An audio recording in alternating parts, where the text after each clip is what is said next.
Bestie എന്ന് പറയുന്ന ഒരു കാര്യം തന്നെ അല്ലേ സ്കൂളിൽ അങ്ങനെ ഇല്ലേ? ലിമിറ്റിന് അത് കുറച്ചുകൂടെ മനസ്സിലാക്കാൻ പറ്റും ഒരു ടീച്ചർ എന്നുള്ള നിലയിൽ. അപ്പൊ ഈ ബെസ്റ്റി എന്ന് പറയുന്ന കൺസെപ്റ്റ്, എനിക്കൊരു ബെസ്റ്റി ഇല്ലേ ഒരു പ്രശ്നമാണ്. അത് എല്ലാവർക്കും ബെസ്റ്റികളുണ്ട്. വീട്ടിലൊക്കെ ആണെങ്കിൽ ഇപ്പം നമ്മുടെ കുട്ടികളൊക്കെ പോൺ വീഡിയോസ് കാണുന്നു. അത് പെട്ടെന്ന് സാധാരണക്കാരായിട്ടുള്ള പേരൻസ് അത് കാണുമ്പോൾ തന്നെ അവർക്കത് ചിലപ്പോൾ ഒരു ഷോക്കായിരിക്കും. ഇപ്പം നമ്മൾ ഈ നാട്ടിൽ ചോദിക്കുമ്പം ഇവരെങ്ങനെയാണ് ഇതിലേക്കൊക്കെ വന്നതെന്ന് ചോദിക്കുമ്പം ഇതൊക്കെ വളരെ സ്വാഭാവികമല്ലേ, ഇതിലൂടെയൊക്കെയല്ലേ എല്ലാവരും ഇത് മനസ്സിലാക്കുന്നത് എന്നൊരു ചോദ്യം യങ് അഡൾട്ട്സ്, യൂത്ത് ചോദിച്ചിട്ടുണ്ട്. സെക്സ്റ്റിങ് അല്ലെങ്കിൽ ചാറ്റിങ്. അപ്പോൾ അതൊരു അവിശ്വസ്തതയുടെ തലത്തിൽ വരുമ്പോൾ അത് തിന്മയാണ്, അത് തെറ്റാണ്, ഒരു ചീറ്റിംഗ് ആണല്ലോ.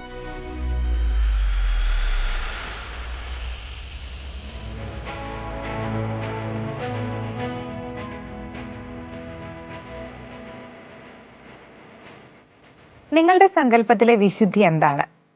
ആരാണ് നിങ്ങൾക്ക് വിശുദ്ധിയെക്കുറിച്ച് പറഞ്ഞു തരാറുള്ളത്? നിങ്ങൾ എങ്ങനെയാണ് വിശുദ്ധിയെപ്പറ്റി അറിയാറുള്ളത്? വിശുദ്ധി കൂടാതെ ആർക്കും ദൈവത്തെ പ്രസാദിപ്പിക്കുക സാധ്യമല്ല. ഇന്നത്തെ ഒപ്പത്തിലേക്ക് ഏവർക്കും സ്വാഗതം.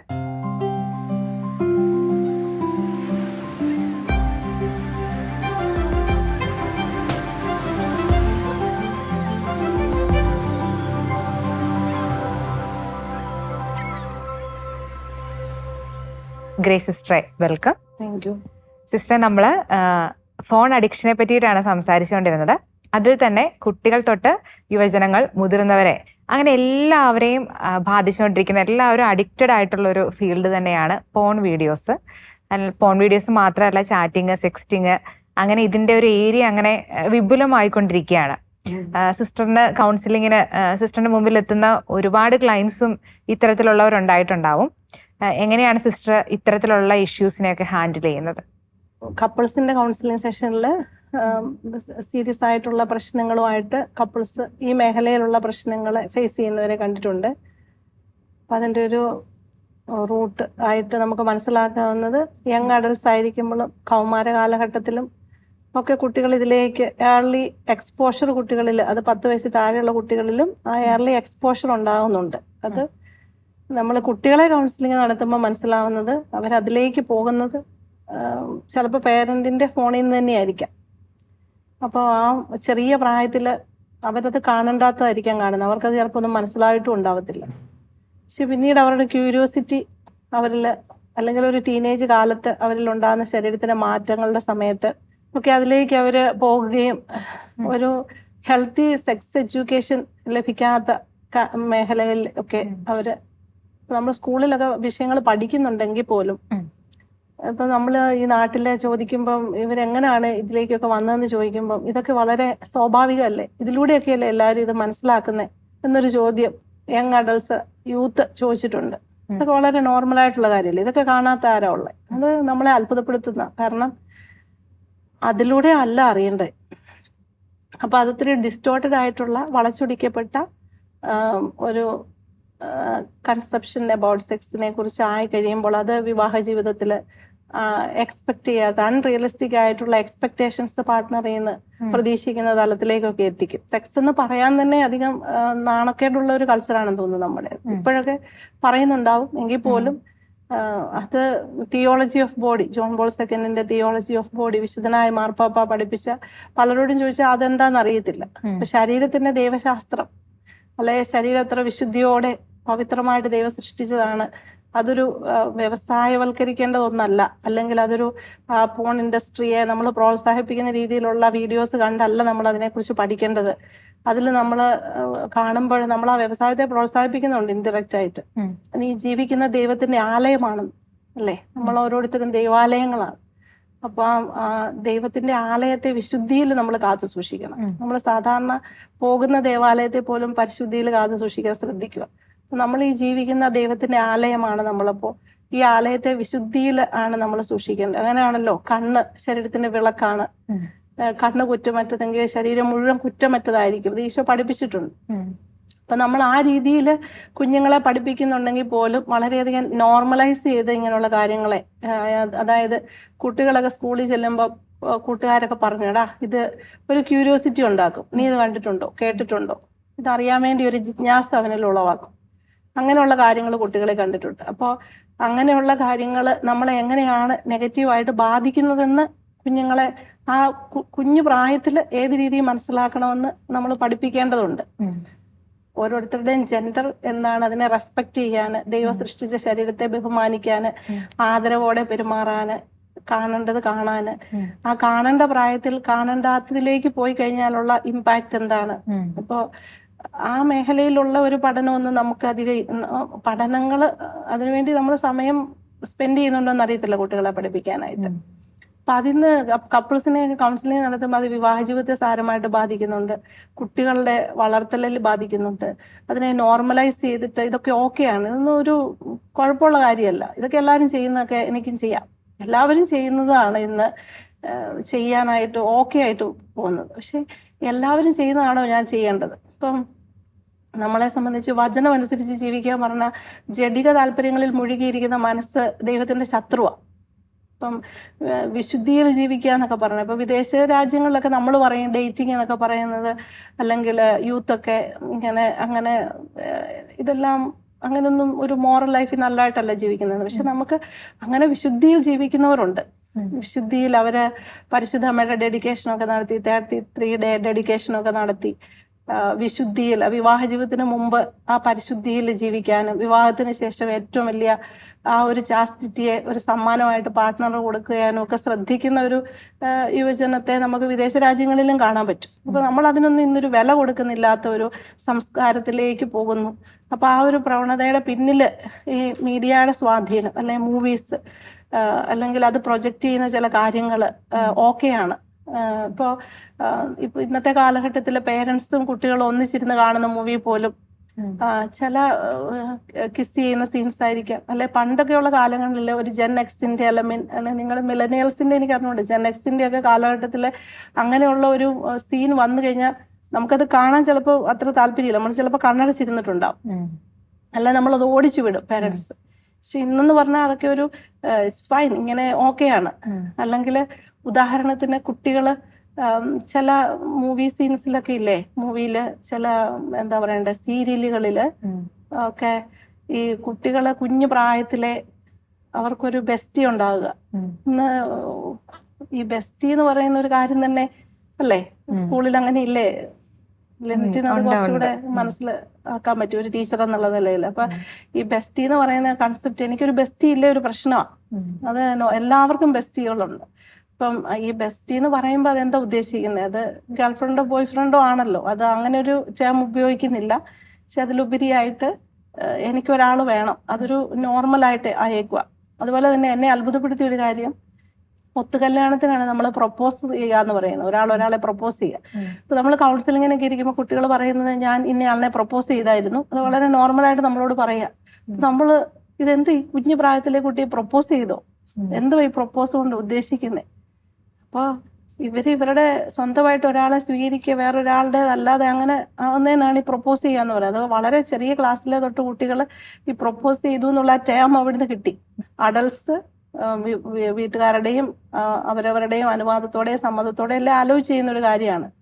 അപ്പൊ ഈ ചെറിയ പ്രായത്തിൽ ഈ പ്രൊപ്പോസ് ചെയ്തു എന്നൊക്കെ ഉള്ള ടേം ഉപയോഗിക്കുക, അല്ലെ അങ്ങനെ ഒരു ഇതൊക്കെ വന്നത് എവിടുന്നാണ്, അതിന്റെ സ്വാധീനം വന്നത്, അതെങ്ങനെയാണ് ഒരു ഷെയിമില്ലാതെ വളരെ ഓക്കെ ആയിട്ട് ഇവർക്ക് പറയാൻ പറ്റുന്നത്, അതൊക്കെ എവിടുന്നാ വന്നെന്നുള്ളതാണ്. അത് തീർച്ചയായിട്ടും മീഡിയയുടെ സ്വാധീനത്തിൽ നിന്ന്. അപ്പൊ അത് ഈ ചെറിയ പ്രായത്തിലെ ഇവര് പോകേണ്ടാത്ത ഒരു വഴിയിലൂടെയാണ് പോകുന്നത്. അത് പറയുന്നതിന് പ്രശ്നമില്ല, അങ്ങനെ ഒരു കൾച്ചർ കാണുന്നു.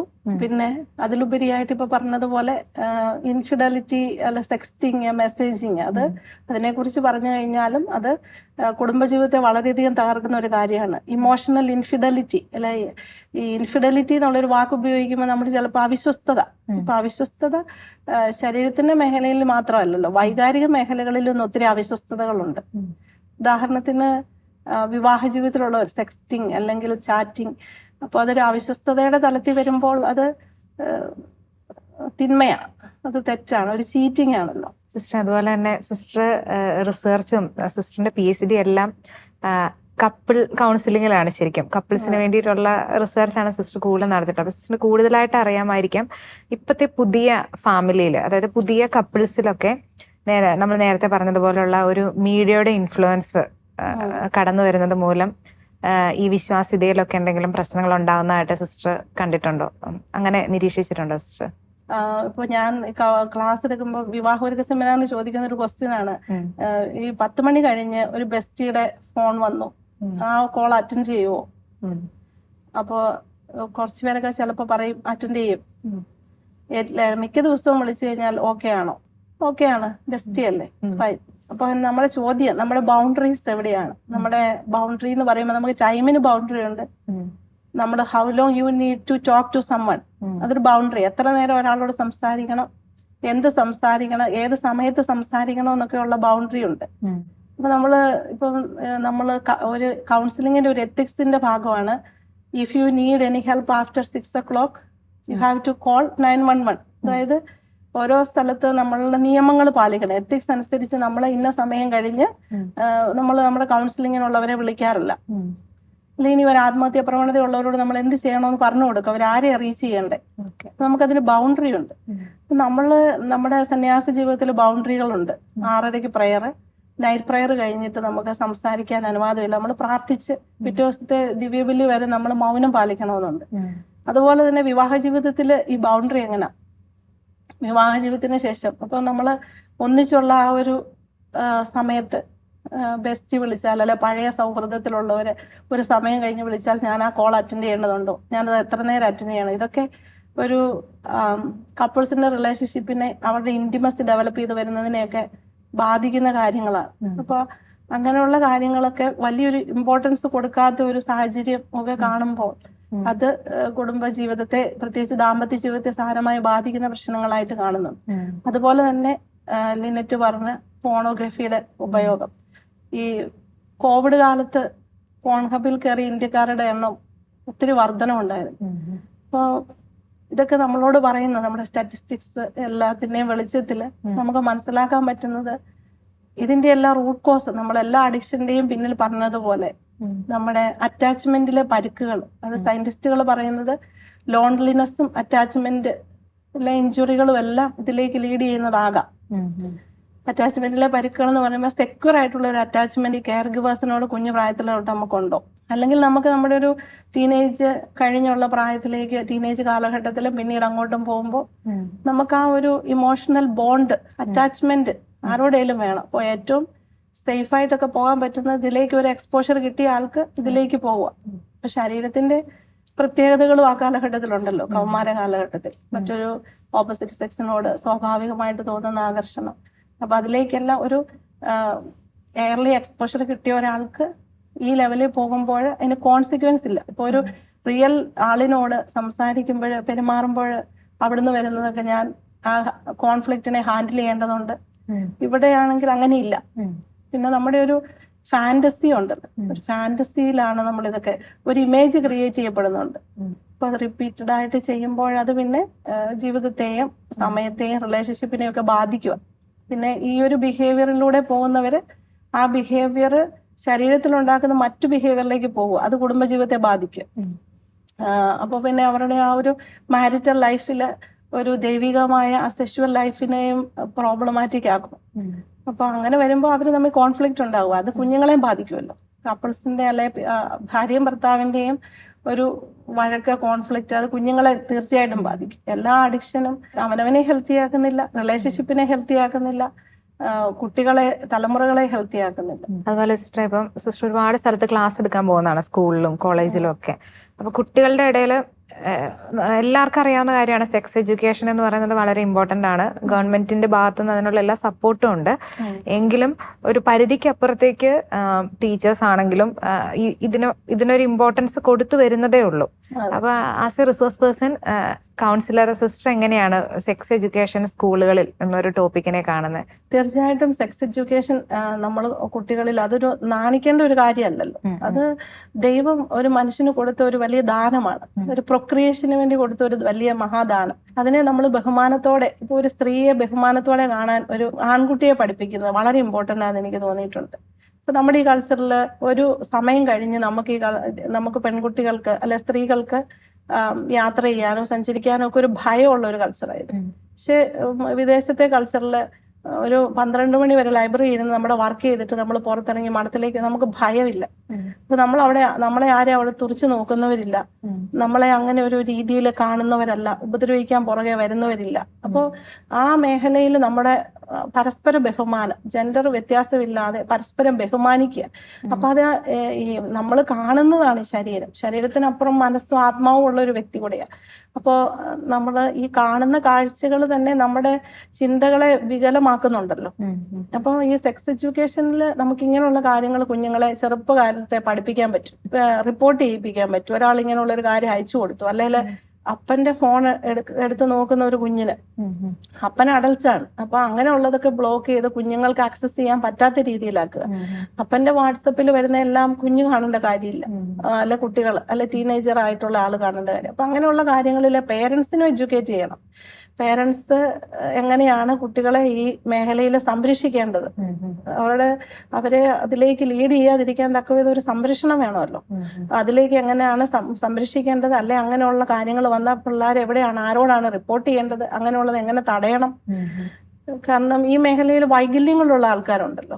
ഇപ്പൊ ആ വൈകല്യങ്ങളുള്ള രോഗാവസ്ഥയിലുള്ള ആളുകളുണ്ട്. അവരൊക്കെ കുഞ്ഞുങ്ങളെ ദുരുപയോഗിക്കുന്ന ആളുകൾക്ക് പറയുന്ന പേരാണ് ചൈൽഡ് പെഡഫൈൽ, അങ്ങനെയുള്ള കുട്ടികളെ ദുരുപയോഗിക്കുന്നത്.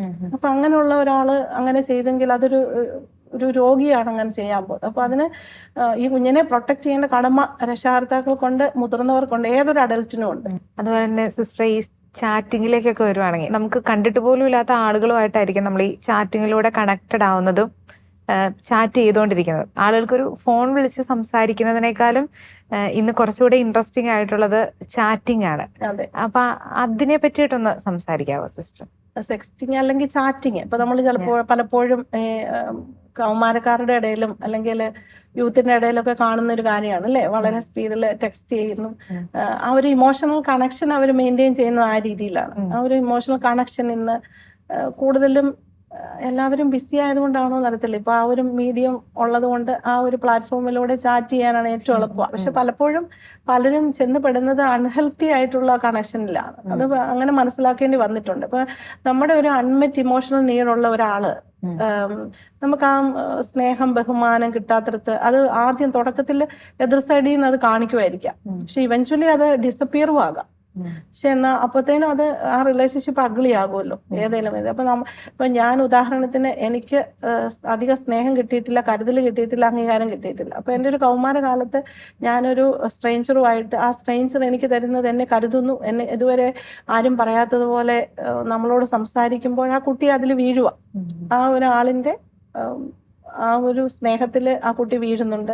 ഇനി ആ കുട്ടിയുടെ സെഡക്ഷൻ എന്ന് പറയുമല്ലോ, സെഡക്റ്റീവ് ആയിട്ടുള്ള ബിഹേവിയർ ഉള്ള ആളുകളുണ്ട്. ഇങ്ങനെയുള്ളവരെ ട്രാപ്പിലാക്കാൻ പറ്റുന്ന തരത്തിലുള്ള മാനിപ്പുലേഷൻ തന്ത്രങ്ങൾ അവർക്കറിയാം.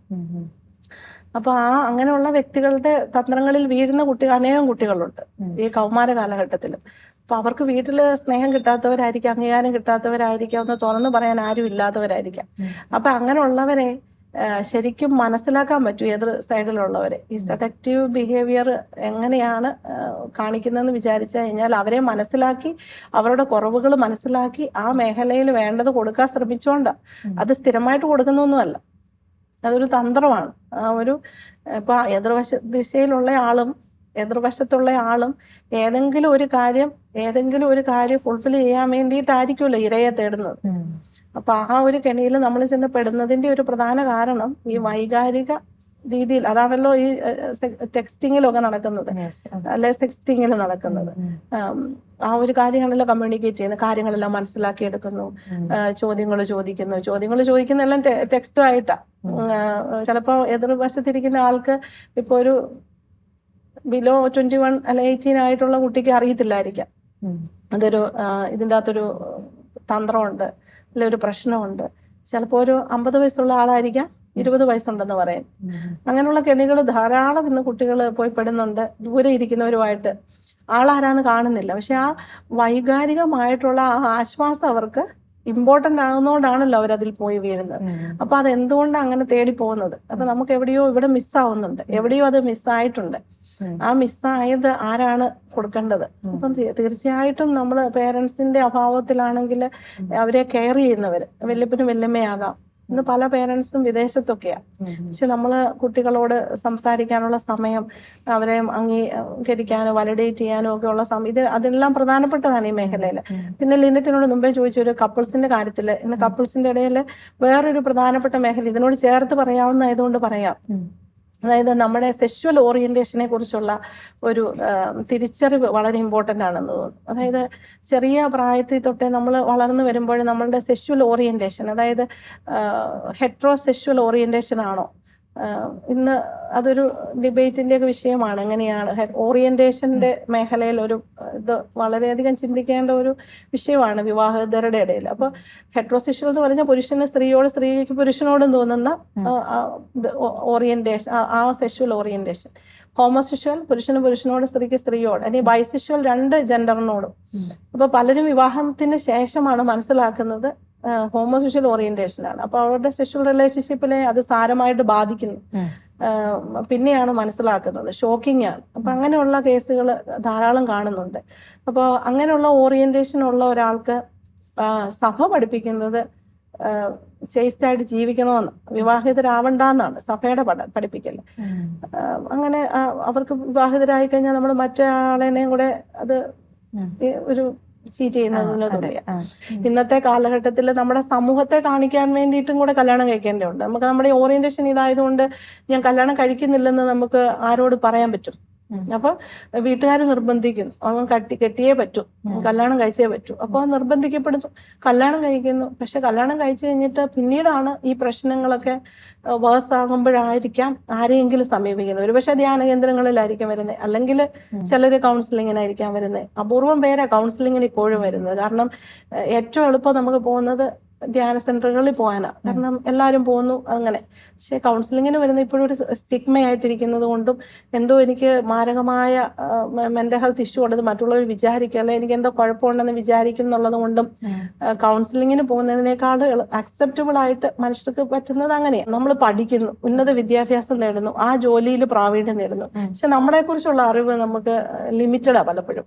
നമ്മൾ എന്തുകൊണ്ടാണ് ചില ഹാബിറ്റ്സ്, ഇപ്പൊ പറഞ്ഞ പോലെ ചില അഡിക്ഷനിലേക്ക് നമ്മൾ പോകുന്നത്, ചില ആസക്തികൾ എന്നെ കീഴ്പ്പെടുത്തിയേക്കുന്നത്, അതിന്റെ പുറകിൽ എന്തെങ്കിലും കാര്യമുണ്ടോ? എന്നെ കുറിച്ച് തന്നെ ഞാനൊന്ന് ക്യൂരിയസ് ആകുക, എനിക്ക് വേണ്ടി കുറെ സമയം സ്പെൻഡ് ചെയ്യുക, ധ്യാനിക്കുക. എൻ്റെ ചൈൽഡ്ഹുഡ് ഒക്കെ എങ്ങനെയായിരുന്നു, അവിടെയൊക്കെ എന്തെങ്കിലും എനിക്ക് ഒരു ട്രൗമാറ്റിക് എക്സ്പീരിയൻസ് ഉണ്ടായിട്ടുണ്ടോ?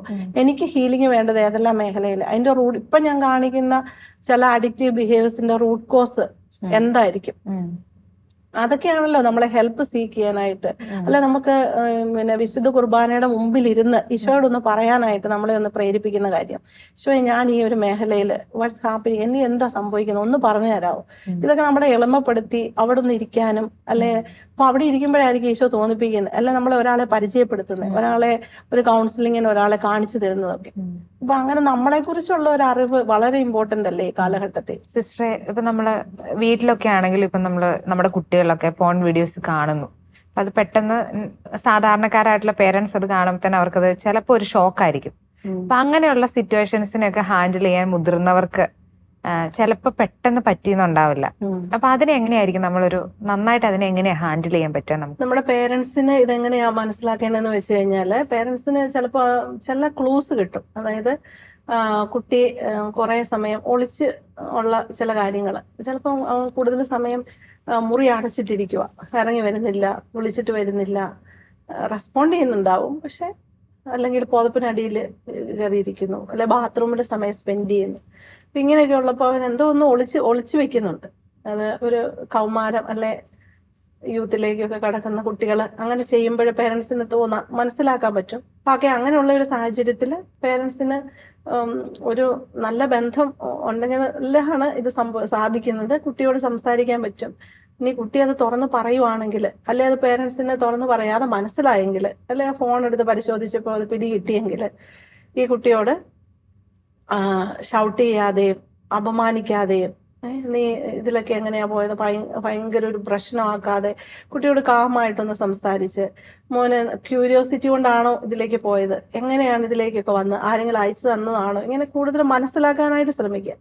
ഇനി നമുക്ക് കൈകാര്യം ചെയ്യാനും പറഞ്ഞു കൊടുക്കാനും പറ്റാത്ത ചില കാര്യങ്ങളായിരിക്കാം.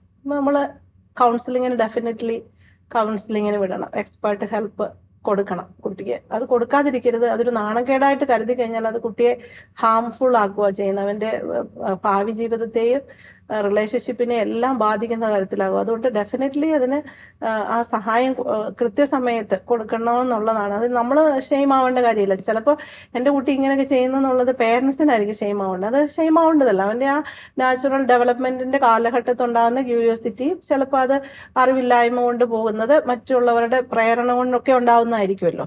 അപ്പൊ അതിന് സഹായം കൊടുക്കുക. അപ്പൊ ശരീരത്തിന്റെ രോഗം പോലെ തന്നെ നമ്മൾ മനസ്സിനെ ട്രീറ്റ് ചെയ്യണമെന്ന് പറഞ്ഞതിന്റെ ഒരു വലിയ കാര്യമാണിത്. തിരിച്ചറിവോടെ തിരിച്ചു വരുന്ന ധൂർത്തുപുത്രനെ കാത്തിരുന്ന ഹൃദയവിശാലതയുള്ള നല്ല അപ്പനാണ് നമ്മുടെ തമ്പുരാൻ.